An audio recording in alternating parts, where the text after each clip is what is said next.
to Art Laffer, in the meantime, former Reagan Economic Adviser. And Art, we have a market that's getting excited about a lot of these economic plans. What do you think of that?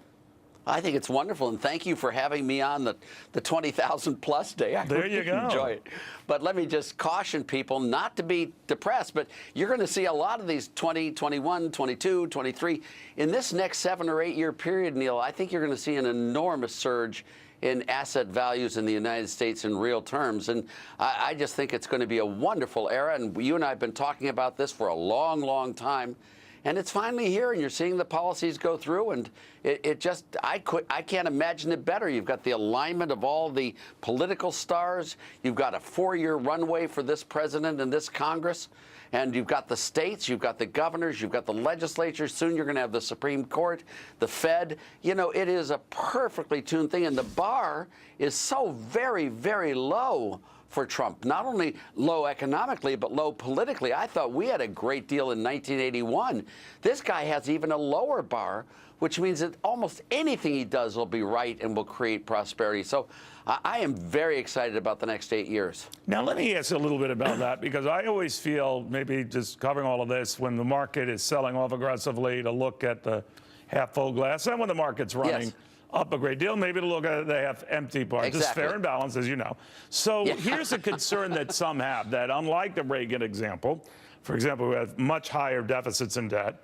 And secondly, we have a Federal Reserve that doesn't see eye to eye, certainly with this administration. Now, Paul Volcker was just cracking the back of inflation at the time Ronald Reagan came into office.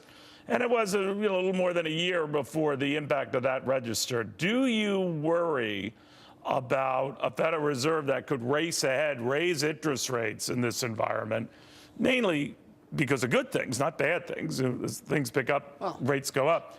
But that could be the fly in the ointment. I don't think it'll be the fly in the ointment. I think what we need to have is higher rates. I mean, if you're going to have a boom that's going to last any length of time, you need to have a TIPS yield somewhere in the 2.5% to 4.5% range. Remember that the TIPS yield is the expected real return on a unit of capital over a 10-year period.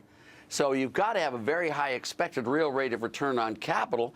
If you get that 2 to 2.5%, 2.5 to 4.5% TIPS yield plus a 2% inflation premium, you're going to have the 10-year bond at 4.5 to 6.5% within 18 months.